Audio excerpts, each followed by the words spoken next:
Hey guys, welcome back to the e-commerce with Golang backend project series. We are working on our add address function.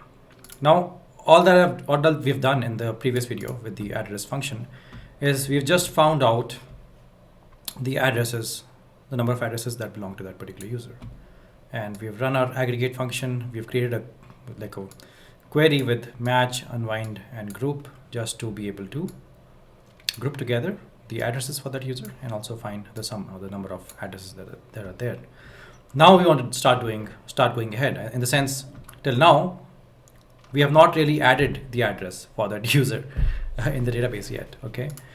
And now is when we want to do it. So how do you do that? So firstly, we'll create a variable called address info, which is of slice, which type sliced or bson.m. It's a slice of type bson.m, sorry.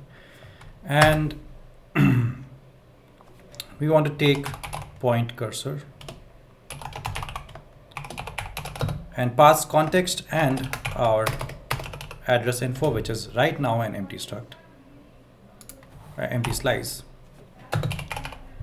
And we also want to check for error. So we'll say if error is equal to, and we'll check for error if error is not equal to nil.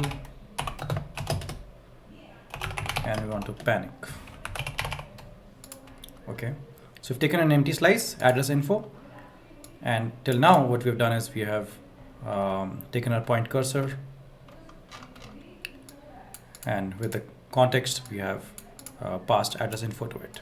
Okay, now we'll also take a variable called size, which is int 32, and we'll range over all the address info, right? So whatever we had, so point cursor basically, when we ran the aggregate function with these three stages in the query, we got point cursor. The point cursor, the information that you have in point cursor may not be very easy for you to process. So that's why you took address info, which is a slice, and because using slice you can then range over the slice very easily. So that's why you created a slice with bson.m values.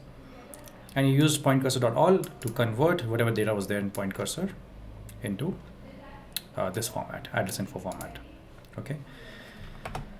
Now we'll be able to range over address info. And this is the whole point of creating address info, because we want to be able to range over it. We couldn't have ranged over the data that we got back from aggregation. That would have been JSON data. Okay. So address info, we want to range over that. But to be able to range over, you also need the iterator and you need the value. Iterator we won't have any use for, that's why we put a blank character. But we'll have use for the addresses, so we've used address number. And while we're ranging over it, we'll get count, which will be basically address number count. So count is nothing other than this count that you've found in your group stage. Count that you found is the key that will be added by MongoDB, which is basically the sum of the total number of addresses that you have for this user. So you'll get basically in your count variable, you're now able to access the count that MongoDB aggregation had returned to you. And the size basically will be count dot int 32. So whatever you got in count, you're now able to create an int32 variable out of it, which is basically your size. Okay, and why did you do that? It's because, okay, sorry, this was all inside, supposed to be inside this bracket. Yeah. So why did you do that? You did it because you want to be able to compare size with 2. So if size is, less than 2, as in the addresses that you have found is less than 2, then you can create a filter query. You'll say bson.d, and so this is if size is less than 2. But if size is greater than 2, what would you do? What do you do then? So you're gonna have an else block also here, and you want to say indented JSON 400, not allowed. Because obviously if you have more than 2 addresses, home and work address, you don't want the user to be able to add even more more than that, right? So you'll say if you already have 2, which is size not less than 2. So size would be 0, 1, right? 0 and 1. That means if there's no address there, then also you can run this. We'll write something here in this block. Don't worry. So size less than 2, then we'll allow all this. But if it's more than 2, then we can't allow. So we'll say not allowed. And here we'll say defer cancel, and we'll say context dot done. So what do we route here? Out here, we first create the filter query. We say primitive dot e, and your key will be id, comma, value will be address. Your update key will have pson.d, key will be $push. You use $push when you're expecting that some values will be there and then you want to add some more values, so that's why you use push.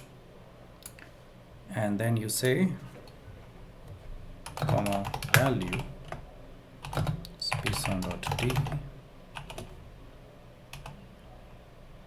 primitive.e, inside this you'll have address and value will be addresses. And then you'll create your user collection dot update 1 context filter and update.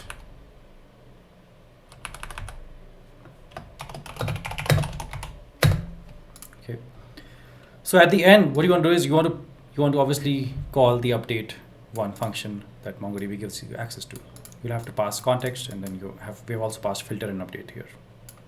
This is the end result, but we had to create these 2 queries to be able to send to the update 1 function. Okay, so that means if size of the address is 0 or 1, that means less than 2, then you are able to push and update, but otherwise you can't. And here you will also say if error is not equal to nil, let's say print ln error. So now the add address function is complete.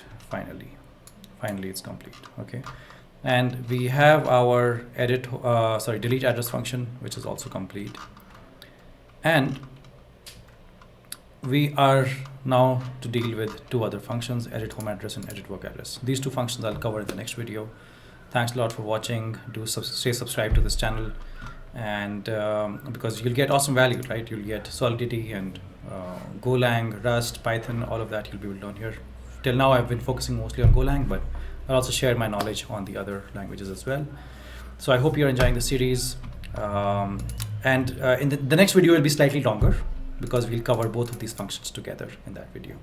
I can do it right now, I have time, I can do it right now, but then for you it will be a lot of context switching because these 2 functions need to be handled together. If I do just 1 function, I can't leave it there. I have to complete these 2 functions together.